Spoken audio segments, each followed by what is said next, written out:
नमस्ते दोस्तों, आप सबका एक बार फिर से स्वागत है आपके अपने YouTube चैनल सत्य सनातन में। अभी the Kashmir files cinema hall से उतरी नहीं है, इसलिए उसको कंटिन्यू जिन लोगों ने नहीं देखा है वो देखते रहें। जो लोग सक्षम नहीं हैं उन लोगों को सक्षम लोग यह फिल्म दिखाएं और केजरीवाल सरीखे लोग जो हिंदू नरसंहार के ऊपर आज ठाके मार करके हंस रहे हैं उनको मुंह तोड़ जवाब दें, क्योंकि दाऊद वुड से उभरने का केवल एक ही माध्यम है, एक ही तरीका है और वो है अपने सच बोलने वाले लोगों को स्ट्रांग करना। वैसे दाऊद वुड से एक जगह बिल्कुल और पूरी तरीके से अछूती है, वो है साउथ फिल्म इंडस्ट्री, और जहां पर दूध का दूध और पानी का पानी दिखाया जाता है।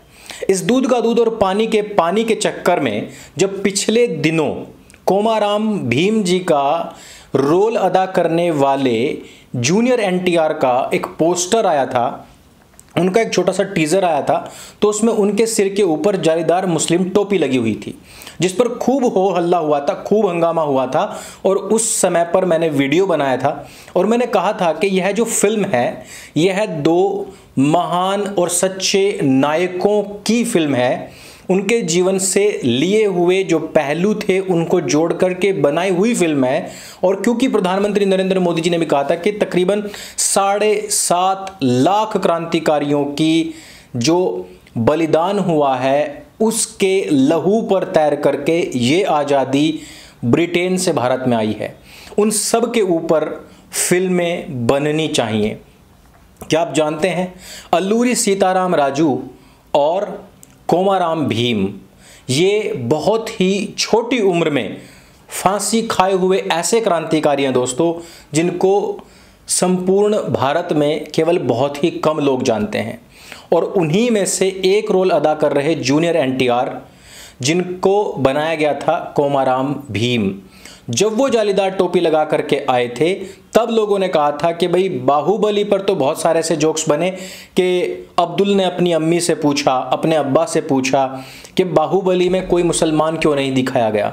तो उस समय पर जोक में हिंदू लोग ये लिख रहे थे कि फिर अब्दुल के अब्बा जान बोले कि जिस समय पर बाहुबली जैसी घटनाएं हुआ करती थी उस समय पर रथों के पहिए रबड़ के नहीं होते थे, उनमें ट्यूब नहीं होती थी, ट्यूब नहीं होती थी तो उसमें पंचर नहीं होता था, और पंचर नहीं होता था तो वहाँ पर अब्दुल की कोई ज़रूरत नहीं थी।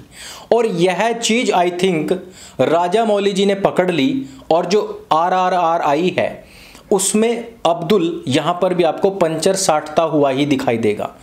तो लोगों ने सोचा कि वहाँ पर मुसलमान नहीं दिखाया तो यहाँ पर ज़बरदस्ती दिखाने का प्रयास कर रहे हैं क्या। और मैंने उस पर वीडियो बनाकर आप लोगों को बताया था कि कोमाराम भीम जी भेष बदल करके हैदराबाद क्षेत्र में आए थे, भेष बदल करके ही दिल्ली क्षेत्र में आए थे। इस वजह से उनको हो सकता है कि यह रूप बदलना पड़ा हो। और फिल्म देखने के बाद में आपको पता लग जाएगा कि कोमाराम भीम कितने धार्मिक हैं, अल्लूरी सीताराम राजू कितने धार्मिक हैं। साउथ की फिल्मों में जगह जगह पर आपको पहले भी मंत्रोच्चारण, मंदिरों के भव्य दर्शन और जो अपनी सनातन संस्कृति है, जो परंपरा है, जो उसके दर्शन होते हैं वो आपको RRR में भी होते रहेंगे। जो पीछे से भगवान राम के लिए जो स्तोत्रम चलता है उसको सुनकर के आपके रोंगटे ना खड़े हुए तो आप कह देना कि मेरे लिए फिल्म ये फ्री कर दो, टिकट के पैसे दे दो। अगर आपको जिस समय पर अल्लूरी सीताराम राजू राम अवतार में निकल करके आते हैं उस समय आपके रोंगटे ना खड़े हो जाएं और आपके मुंह से जय श्री राम या जय जय जय श्री राम ना निकल जाए तो मुझे आकर के नीचे कमेंट में बता देना। यानी कि इस फिल्म को भव्य बनाने का हर एक प्रयास किया गया है, इसकी वास्तविक संस्कृति से जोड़े रखने के लिए भी इसका भरपूर प्रयास और ख्याल रखा गया है। इस बात का भी ख्याल रखा गया है, जो आपने फिल्म में जो गाना है शोले वो YouTube पर देख भी लिया होगा, उसमें भी इस बात का विशेष ध्यान रखा गया है कि गुजरात से सरदार वल्लभ भाई पटेल को लेना है, ना कि मोहनदास करमचंद गाजी को लेना है। फिल्म की शुरुआत भी सरदार वल्लभ भाई पटेल जी की गिरफ्तारी के बाद में उमड़े जन सैलाब से ही होता है। इसमें यह भी दिखाया गया है कि किस प्रकार से हमारी छोटी छोटी जनजातियों ने आजादी की लड़ाई में अपना सर्वस्व बलिदान कर दिया है। इसमें यह भी दिखाया गया है कि पिता और पुत्र का संबंध क्या होता है, और पिता यदि अच्छे ट्रेनर हों तो वो अपने पुत्रों को किस लेवल तक तैयार कर सकते हैं। आपने सुना होगा कि चंद्रशेखर आज़ाद ने अपने एक मित्र को पिस्तौल दे दी थी और कहा था कि यदि मेरे माता पिता को अंग्रेज गिरफ्तार करने के लिए आ जाएं तो मेरे माता पिता को गोली मार देना, क्योंकि हमें उनकी जेल में सड़ते हुए अपने लोगों को नहीं देखना है। इस फिल्म में आपको पता लगेगा कि अंग्रेजों को मारने के लिए पिता स्वयं के लिए अपना हत्यारा अपना पुत्र ही चुन लेता है, क्योंकि अपने आप को वो एक बड़े हथियार के रूप में प्रयोग कर रहा होता है। यानी कि क्रांतिकारियों ने अपने दुश्मनों से लड़ने के लिए, लड़ने हेतु जिन जिन भी तरीकों का प्रयोग किया है, जहां से उन्होंने अपने मन के अंदर से लोकेशना, पुत्रेशना और वित्रेशना निकाल दी, जहां से उन्होंने लोभ निकाल दिया, मोह निकाल दिया, मत्सर निकाल दिया, वहीं पर लक्ष्य की प्राप्ति हुई है। यह भी इस फिल्म में दिखाया गया है। यह भी दिखाया गया है कि जो आजकल तथाकथित भीमटे बने फिर रहे हैं, भीमवादी, ये जो कहते हैं कि जो जनजातियां थी वो तो कभी हिंदू रही ही नहीं, वो जो कहते हैं कि उनका तो भगवान में कोई आस्था थी ही नहीं, वो जो कहते हैं कि उन्होंने तो हिंदुओं के लिए या हिंदुओं की तरफ से कोई युद्ध लड़ा ही नहीं, उन लोगों के लिए भी इसमें खास संदेश है। और सबसे बड़ी चीज कि इसमें सर्वोपरि यदि किसी चीज को रखा गया है तो वो स्लोगन है वंदे मातरम। जब स्क्रीन से वंदे मातरम निकलता है तो आपके मुंह से अपने आप ही वंदे मातरम निकल जाता है। जब भारत माता की जय निकलती है तो आपके मुंह से अनायास ही, अपने आप ही भारत माता की जय निकलती है।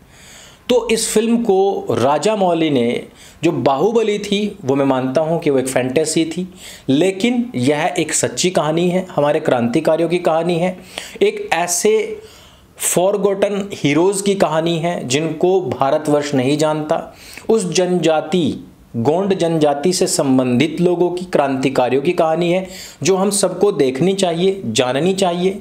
आज का जो एलिट क्लास है वो क्या जानता है बताइए?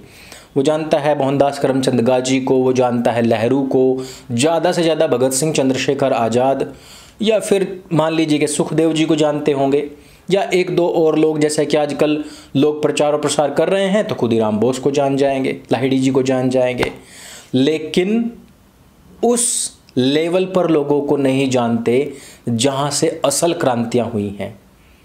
तो उसको यदि आपको देखना है, यदि अपने वास्तविक इतिहास में आपको झांकना है तो इस फिल्म को जरूर देखिए। अब कुछ लोग कहेंगे कि भैया फिल्म में साउथ वाला टच तो जरूर होगा, जैसे कि पैर मारा तो 1000 लोग उड़ गए। देखिए, किसी भी फिल्म को हम जब इंटरेस्टिंग बनाते हैं तो वो तभी लोगों पर अपनी छाप छोड़ती है और नाम याद रहते हैं। आपने हॉलीवुड में देखा है, फैंटेसी मूवीज़ को इतना ज़बरदस्त तरीके से, इतना भव्य तरीके से दिखाएंगे कि आप लोगों को लगता है कि ये आयरन मैन वास्तव में कोई अवतार रहा होगा। लेकिन जब यहाँ पर आपके जो अवतारी पुरुष हुए हैं, महापुरुष हुए हैं, जिन्होंने वास्तव में इतने बड़े बड़े कार्य किए हैं, उनका रिप्रेजेंटेशन आप कैसे करते हैं? कि आपने यदि किसी को हनुमान बना रखा है तो उसकी प्लास्टिक की पूंछ आपको साफ दिख जाती है, जामवंत दिखाया हुआ है तो उसके नकली बाल आपको स्पष्ट दिख जाते हैं, यदि आपने किसी को राम ही बना दिया है तो उसका मेकअप भी स्पष्ट दिख जाता है। वो भव्यता नहीं आती, वो ग्रैंडनेस नहीं आती है, लेकिन राजा मौली ने उसी चीज़ को यहाँ पर पकड़ा है। अब उम्मीद करते हैं कि सुनने में आया है कि भाई जो आदि पुरुष मूवी बन रही है भगवान राम के ऊपर बन रही है, अगर उसमें वो चीज़, वो भव्यता ना आ पाई तो फिर हम फेल हो जाएंगे, क्योंकि रिप्रेजेंटेशन का जो तरीका है ये हमारे बच्चों के ऊपर, मन और मस्तिष्क के ऊपर, उनके जीवन के ऊपर, उनके व्यवहार के ऊपर काफ़ी असर डालता है। और इसमें द कश्मीर फाइल इसी प्रकार से सफल साबित भी हुई है।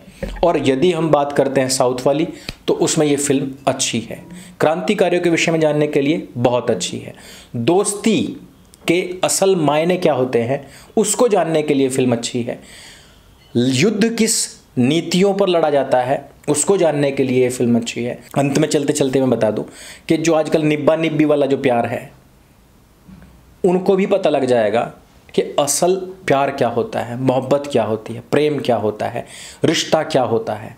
वो सारी चीज़ों का समावेश इस फिल्म में किया गया है। तो मैं बहुत बड़ा कोई फिल्म क्रिटिक नहीं हूँ, लेकिन क्योंकि सच्ची घटना पर आधारित कोई फिल्म आई है इसलिए मैंने ये वीडियो बनाया है। और इस पर काफ़ी सारी चर्चाएं पहले हुई थी और उस पर भी मैंने जवाब दिया था। तो फिल्म आने के बाद मुझे एक वीडियो बनाना ही था, इसलिए मैंने ये वीडियो बनाया है। ख़ास मेरा कुछ नया उभरता हुआ फिल्म क्रिटिक बनने का ऐसा कोई शौक़ नहीं है कि कोई भी फिल्म रिलीज़ हो और मैं आपको यहाँ पर आकर के उसकी समीक्षा करता हुआ दिखाई दूँ। तो इस वीडियो में सिर्फ इतना ही। यदि आप लोग देखने जा रहे हैं तो ज़रूर जाइए, और बजट नहीं है तो मत देखिए। आप सभी का बहुत बहुत धन्यवाद। मेरे संग बोले सत्य सनातन वैदिक धर्म की जय। जय हिंद, वंदे मातरम।